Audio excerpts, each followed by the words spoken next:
Alors, exercice 69, page 148. Ici, on vous demande d'étudier les variations de cette fonction. Donc on sait, bon, pour étudier les variations, il va falloir dériver et étudier le signe de la dérivée. Alors, pour dériver, il faut déjà se rappeler du chapitre qu'on avait fait sur les dérivées, le premier chapitre, où on a appris à dériver ce genre de fonction.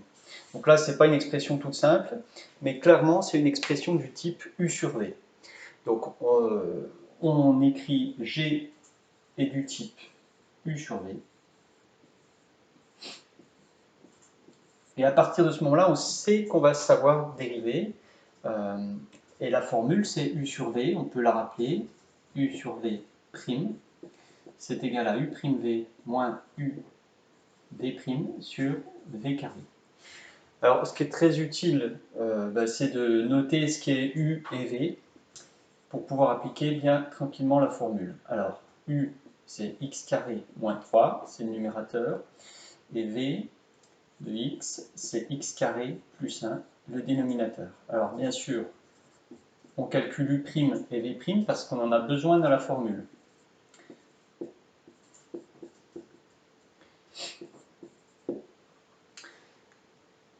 Et on n'a plus qu'à appliquer la formule G' de x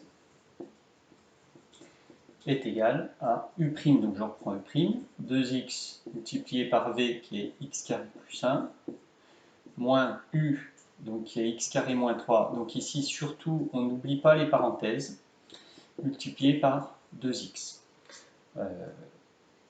divisé par x carré plus 1, tout ça au carré. Alors, ici on va simplifier le numérateur, mais surtout on ne touche pas au dénominateur, parce que le dénominateur, ce qui est intéressant, c'est que c'est un carré, et comme on va chercher le signe après, eh bien, ce signe-là ne posera pas de problème, parce qu'on sait qu'un carré est positif. Donc on laisse le dénominateur comme ça.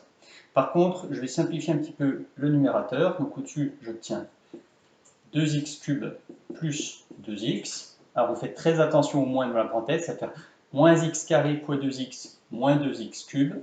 Et là, moins 3, ça fera plus 3 fois 2x plus 6x. Ça, c'est un piège fréquent avec une grosse source d'erreur pour vous.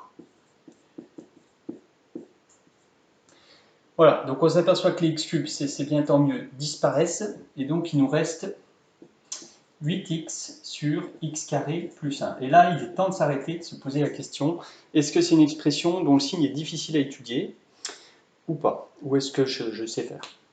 Donc, comme on a dit tout à l'heure, le dénominateur, il ne pose aucun problème, c'est un carré, donc c'est positif. Il faudra le dire quand même.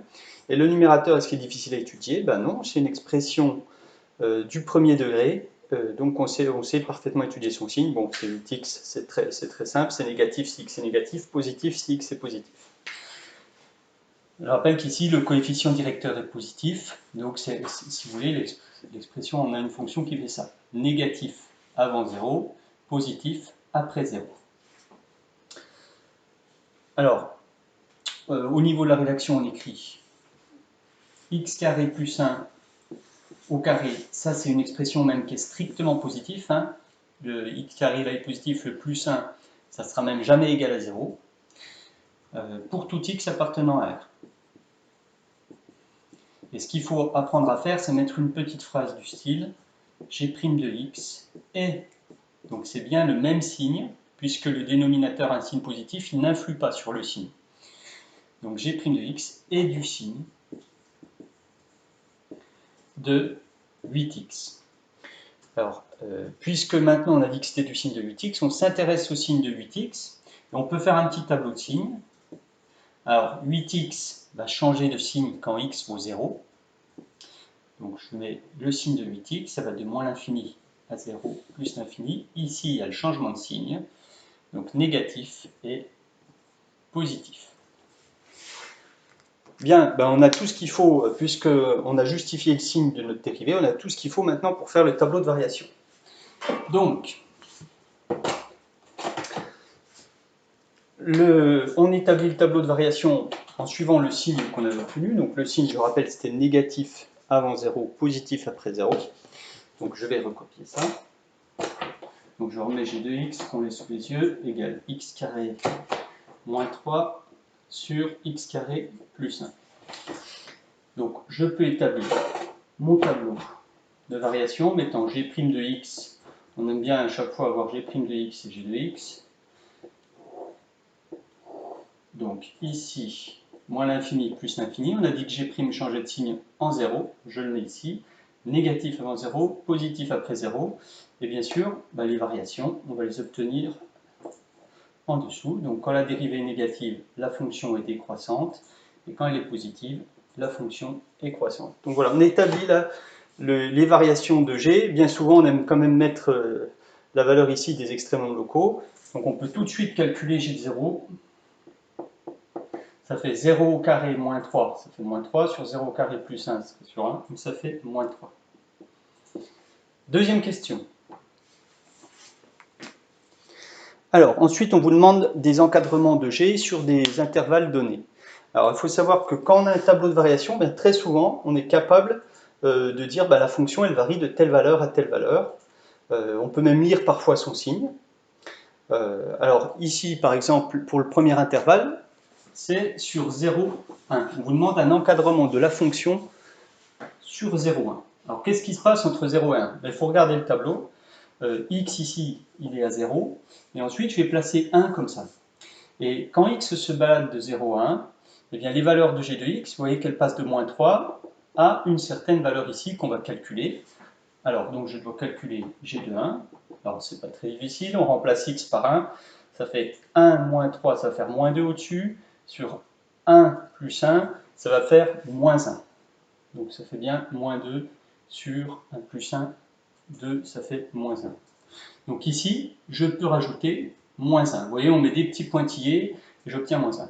Alors, qu'est-ce qu'on lit dans le tableau? On lit que quand x varie de 0 à 1, g de x varie de moins 3 à moins 1. Donc, je peux écrire, pour tout x appartenant à 0 à 1, donner un encadrement de g de x, c'est donner une double inégalité comme ça. C'est compris entre moins 3 et moins 1.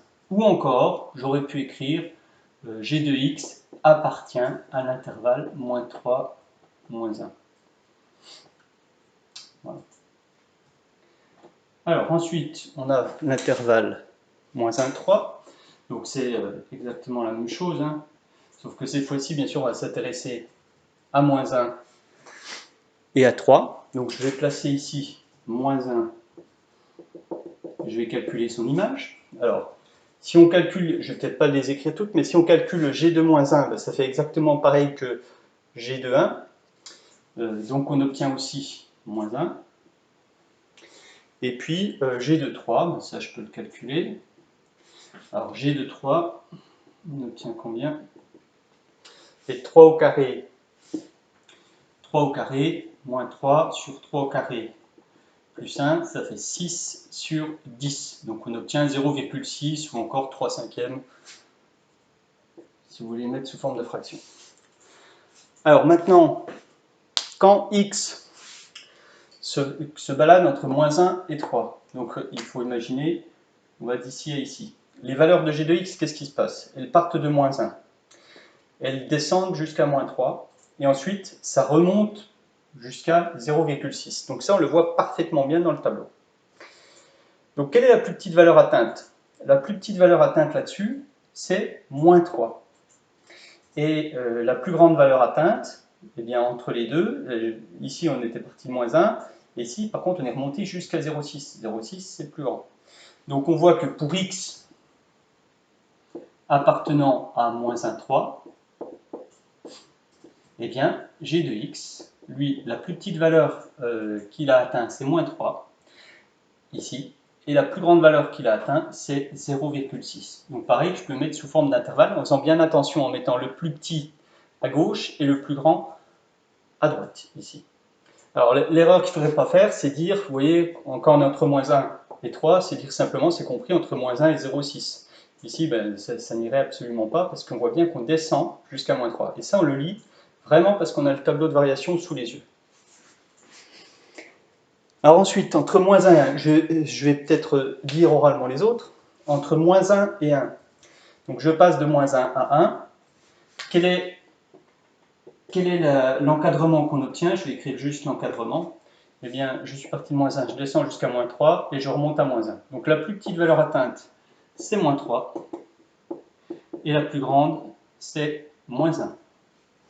Ensuite, entre moins racine de 3 et 0, alors là, il faut calculer l'image de moins racine de 3. Alors, si on remplace x par racine de 3, ben, on s'aperçoit tout de suite qu'au numérateur, ça fait racine de 3 au carré, ça fait 3, donc on obtient 0. Donc la fonction vaut 0 en moins racine de 3. Donc racine de 3, c'est environ 1,7. Hein. Donc ça me le met à peu près par là. Et ici, j'obtiens 0. Donc l'encadrement qu'on nous demandait, c'est quand x est entre moins racine de 3 et 0, qu'est-ce qui se passe? Eh bien, les valeurs de g, elles passent de 0 à moins 3. Donc l'encadrement, la plus petite valeur atteinte, ça va être moins 3. On met bien dans le bon ordre, le plus petit ici. Et la plus grande, ça va être 0. Voilà pour la question numéro 2. Alors, ensuite, la question suivante. Ouais, ça ne passe pas super bien.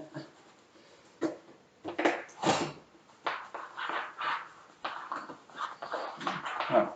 Donc, la dernière question, on vous demande de calculer g de racine de 3 et ensuite de résoudre une équation g de x inférieure ou égale à 0. Eh bien, donc je vais placer racine de 3, c'est à peu près, c'est ici, entre 1 et 3.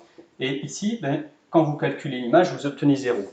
Et bien, justement, le fait de savoir que l'image racine de 3 fait 0, ça va nous permettre de résoudre g de x inférieur ou égal à 0. Tout simplement, si on regarde le tableau, quand est-ce qu'on voit que l'expression de g est négative, que g de x est négatif? Ben, ici, on est au-dessus de 0, donc c'est positif. Là, je passe en dessous de 0. J'y reste, je remonte jusqu'à 0, puis après, donc toute cette zone-là, je suis en négatif, et après, je passe en positif. Donc, si on regarde pour quel x est-ce que, effectivement, les images g de x sont négatives, eh bien, c'est quand x se situe entre moins racine de 3 et racine de 3. Et là, on a la réponse complète. Donc, je peux dire que d'après le tableau de variation, au niveau de la rédaction, c'est suffit d'écrire les choses comme ça. D'après le tableau de variation, on peut dire que g de x est inférieur ou égal à 0 pour x appartenant à moins racine de 3, racine de 3. Voilà, donc en fait, les tableaux de variation, c'est aussi très important. Souvent, ça nous permet de résoudre des inéquations, de trouver des signes, de donner des encadrements. Voilà.